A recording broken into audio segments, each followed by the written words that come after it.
Bien le bonjour internet et bienvenue dans Rétro Info, j'espère que vous vous portez bien. Nous allons décortiquer ensemble les actualités qui ont fait l'histoire et qui se sont déroulées dans notre département. Aujourd'hui nous allons nous arrêter sur un drame qui s'est passé il y a 87 ans, et plus précisément à Parthenay. Alors pourquoi je vous ai parlé d'actualité ?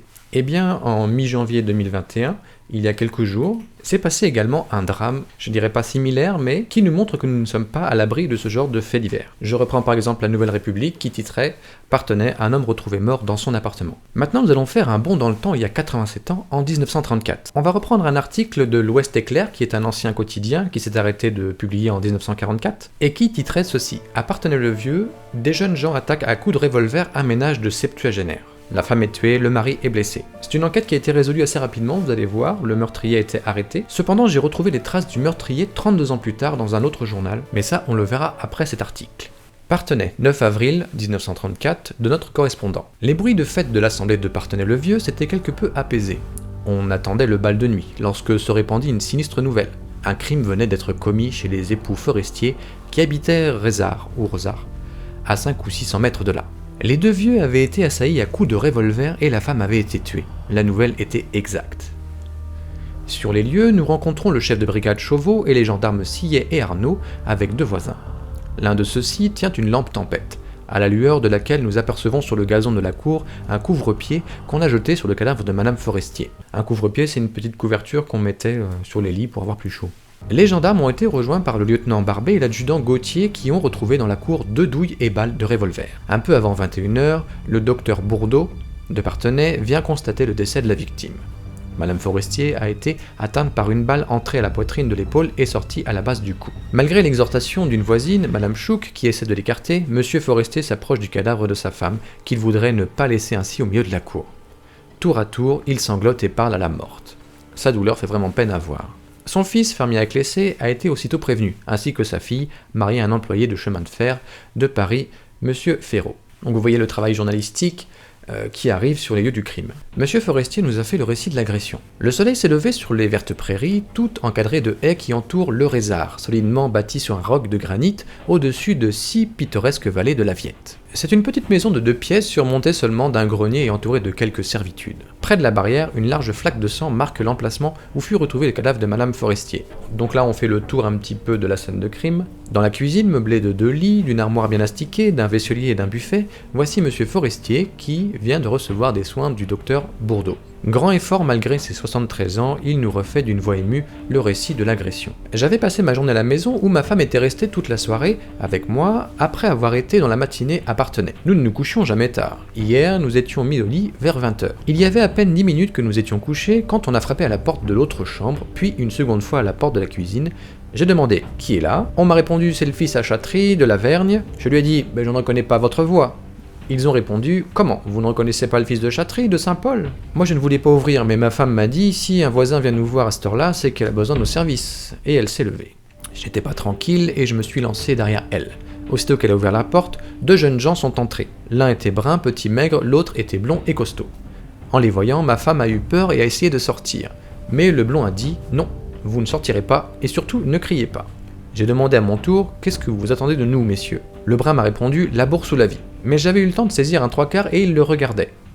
Alors je suppose qu'un 3/4, ça doit être un fusil de chasse. Dites-le moi dans les commentaires parce que je ne connais pas. Ils sont bien restés 1 minute sans causer. Alors ma femme a ouvert la fenêtre et j'ai sauté le premier, pieds nus et en chemise. Ma femme m'a suivi. J'étais à peine dans la cour où je criais à l'assassin au secours, que les 2 individus ouvraient la porte. Et le petit brun a tiré sur moi, presque à bout portant. Ma femme a voulu me défendre, elle s'est jetée sur l'autre et a essayé de le prendre à la gorge. Je ne me rappelle plus bien de ce qui s'était passé après. J'ai encore entendu un coup de feu, puis j'ai traversé le ruisseau, où j'ai couru chez Monsieur Boucher à la logette. Quand nous sommes revenus, nous n'avons plus vu personne, mais ma femme était morte près de la barrière. L'arrivée du parquet. À peine M. Forestier a-t-il achevé le récit du drame auquel il a échappé que le parquet arrive. Il est composé de M. Delage, juge d'instruction, Chat, substitut du procureur de la République, et Merle, greffier en chef. Accompagné du lieutenant Barbet, les magistrats errent longtemps dans la cour afin de retrouver d'autres douilles de revolver. Car on suppose que 4 coups ont été tirés et il serait intéressant de savoir si les individus se sont servis de revolvers différents afin de déterminer la responsabilité de chacun. Puis M. Delage entre dans la maison et interroge M. Forestier. Pourriez-vous donner un signalement des 2 individus ? Je verrai le brun que je reconnaîtrai, mais je ne crois pas que ce soit des gens d'ici. Je ne me rappelle pas avoir vu cette tête-là dans le pays. Ils étaient vêtus comme des ouvriers, mais ils n'avaient pas l'air méchants. Je vous assure que s'ils avaient demandé le portement, je leur aurais serré la main. Pourquoi ne vous êtes-vous pas servi de votre 3/4 ? On hésite toujours à faire du mal si ça avait été quelqu'un qui avait besoin de service.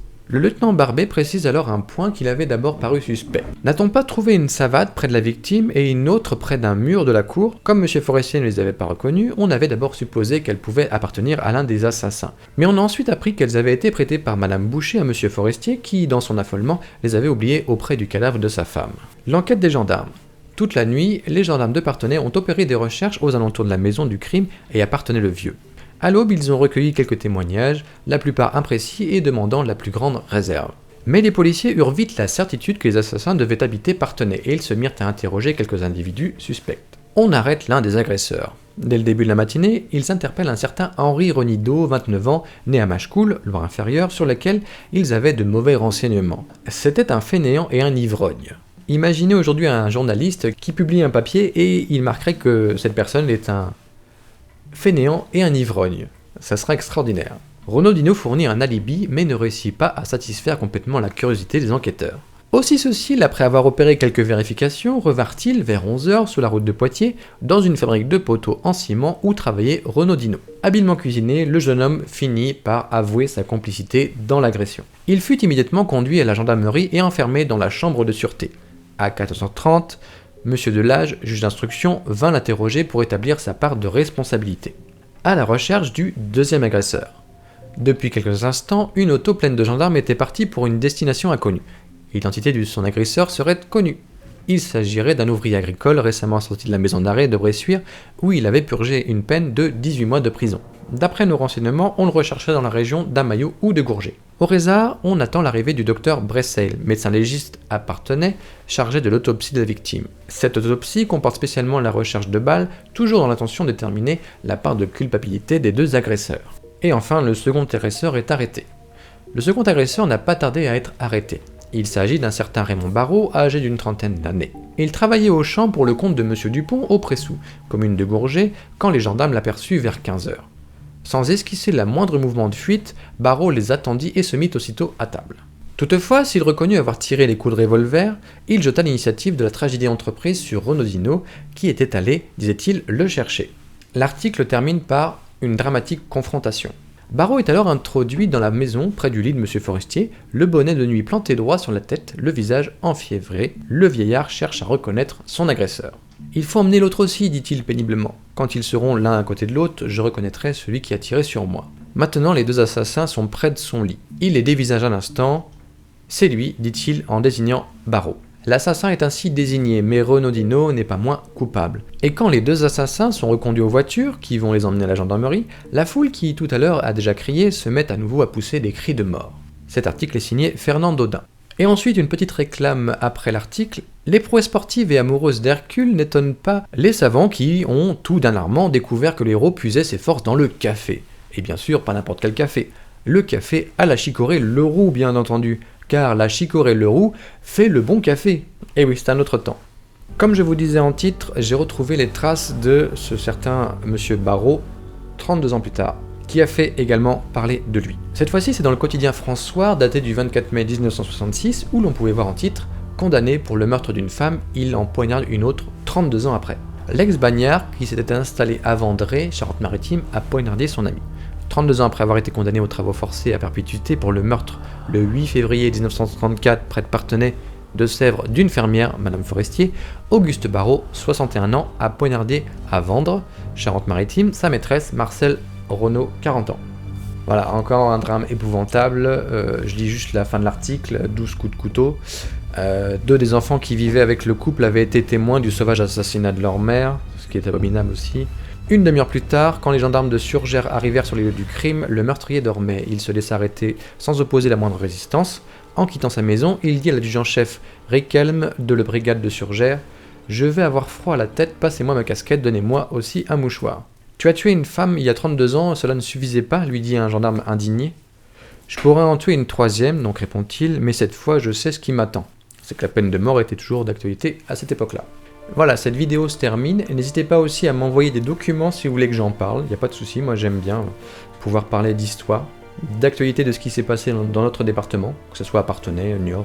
Si vous voulez revoir mes autres vidéos, j'ai ouvert une chaîne, j'ai pas fait de communication, mais en tout cas ça s'appelle Terre de Sèvres, où je mettrai les vidéos que j'ai faites déjà. Portez-vous bien, et moi je vous dis à très vite.